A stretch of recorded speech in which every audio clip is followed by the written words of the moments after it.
আবরার ফাহাদ আওয়ামী লীগের আমলে ভারতের আধিপত্যবাদের বিরুদ্ধে রুখে দাঁড়ানো সার্বভৌমত্বের ভ্যানগার্ড, যিনি এবার ভূষিত হচ্ছেন দেশের সর্বোচ্চ বেসামরিক সম্মাননা স্বাধীনতা পদকে। তার আত্মত্যাগের স্বীকৃতি হিসেবেই অন্তর্বর্তী সরকার তাকে মরণোত্তর এ পুরস্কার প্রদান করছে।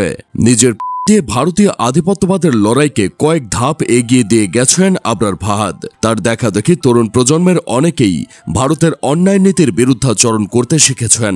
বলা হয় তার হাতেই বোনা হয়েছিল ভারত বিরোধী আন্দোলনের বীজ, হয়ে উঠেছেন অন্যায়ের বিরুদ্ধে দাঁড়ানোর প্রতীক ও মুক্ত চিন্তার প্রতিচ্ছবি।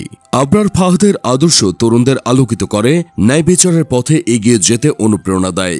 যদিও আবরার ফাহাদকে স্বাধীনতা পদক কি বিবেচনায় দেওয়া হচ্ছে এ বিষয়ে প্রশ্ন তুলছেন কেউ কেউ, যার ব্যাখ্যায় সংস্কৃতি বিষয়ক মন্ত্রণালয়ের উপদেষ্টা মোস্তফা সারোয়ার ফারুকী একান্তই নিজের বিবেচনা তুলে ধরেছেন। তার মতে আবরার ফাহাদের ক্যাটাগরি হওয়া উচিত মুক্তিযুদ্ধ। মুক্তিযুদ্ধের ফল স্বাধীনতা, স্বাধীনতার প্রধান শর্ত সার্বভৌমত্ব, আর সার্বভৌমত্বের ভ্যানগার্ড আবরার ফাহাদ। ভারতের আধিপত্যবাদ বিরোধী লড়াইয়ের শিরোমণি আবরার ফাহাদ কুষ্টিয়ার ছেলে।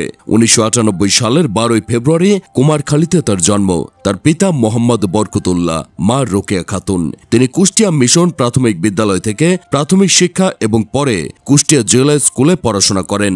পরবর্তীতে ঢাকার নটরডাম কলেজে বিজ্ঞান বিভাগে পড়াশোনা করেন। ২০১৮ সালে তড়িৎ ও ইলেকট্রনিক প্রকৌশল বিভাগে বুয়েটে ভর্তি হন। বুয়েটের শেরেবাংলা হলের নিচ তলায় ১০১১ নম্বর কক্ষে থাকতেন মেধাবী শিক্ষার্থী আবরার ফাহাদ। বিশ্ববিদ্যালয়ের পড়াশোনাকালে রাজনৈতিক বিষয়ে সচেতন ছিলেন। নানা বিষয় নিয়ে নিয়মিত লিখতেন ফেসবুকে। বাংলাদেশ ও ভারতের মধ্যে অসম চুক্তি এবং পানি আগ্রাসন নিয়ে স্পষ্ট ধারণা রাখতেন তিনি। কেবল ফারাক্কা ইস্যু নিয়েই নয়, ভারতের অন্যান্য ইস্যুতেও ছিলেন সোচ্চার। তিনি সাবেক প্রধানমন্ত্রী শেখ হাসিনার ৪ দিনের সরকারি সফরের সময় দ্বিপাক্ষিক দলিল স্বাক্ষরের সমালোচনা করেছিলেন। তার ফেসবুক পোস্টে ভারতকে মোংলা বন্দর ব্যবহারের অনুমতি দেওয়া, ফেনী নদী থেকে পানি প্রত্যাহার এবং বাংলাদেশ থেকে এলপিজি আমদানি করার বিষয়গুলি উঠে এসেছে।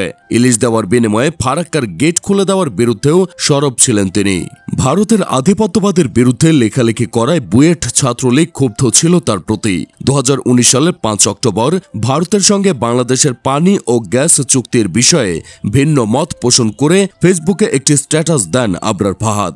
ওই দিনই শেরেবাংলা হলের গেস্ট রুমে বুয়েট ছাত্রলীগের নেতারা সভা করে ১৭তম ব্যাচের ছাত্র আবরার ফাহাদকে সিদ্ধান্ত নেয়। স্ট্যাটাসটি দেওয়ার সময় তিনি কুষ্টিয়ায় গ্রামের বাড়িতে ছিলেন। পরদিন বিকেলে ফাহাদ বাড়ি থেকে বুয়েটের হলে ফেরেন। হলে ফেরার কয়েক ঘন্টার মাথায় রাত ৮টার দিকে আবরার সহ দ্বিতীয় বর্ষের ৭-৮ জন ছাত্রকে শেরেবাংলা হলের দোতলার ২০১১ নম্বর কক্ষে ডেকে পাঠান ছাত্রলীগের নেতারা। তারা আবরার ফাহাদের মোবাইল নিয়ে ফেসবুক ও মেসেঞ্জার ঘেঁটে দেখেন। এরপর ক্রিকেট স্ট্যাম্প দিয়ে আবরারকে শুরু করেন। কিছুক্ষণ পর চতুর্থ বর্ষে অধ্যয়নরত বিশ্ববিদ্যালয় শাখা ছাত্রলীগের আরো কয়েকজন নেতাকর্মী আরেক দফা আবরারকে মার খেয়ে আবরার অচেতন হয়ে পড়েন। অচেতন অবস্থায় তাকে কোলে করে ২০০৫ নং কক্ষে নেওয়া হয়। সেখানে অবস্থার অবনতি হলে দোতলা ও নিচতলার সিঁড়ির মধ্যবর্তী জায়গায় আবরারকে নিয়ে যান ছাত্রলীগের ক্যাডাররা। অচেতন আবরারকে চিকিৎসার জন্য হল প্রভোস্ট ও চিকিৎসককে খবর দেয় ছাত্রলীগের সেসব কর্মী। কিন্তু এরই মধ্যে শেষ নিঃশ্বাস ত্যাগ করেন আবরার ফাহাদ। তার নির্মম মৃত্যু সারা দেশে ব্যাপক প্রতিক্রিয়া সৃষ্টি করে। শিক্ষাঙ্গনের সহিংসতার বিরুদ্ধে সোচ্চার হওয়ার প্রতীক হিসেবে তিনি স্মরণীয় বরণীয় হয়ে আছেন। নিজের জীবন দিয়ে ভারতীয় আধিপত্যবাদ বিরোধী লড়াইকে প্রাণবন্ত করে গেছেন আবরার ফাহাদ।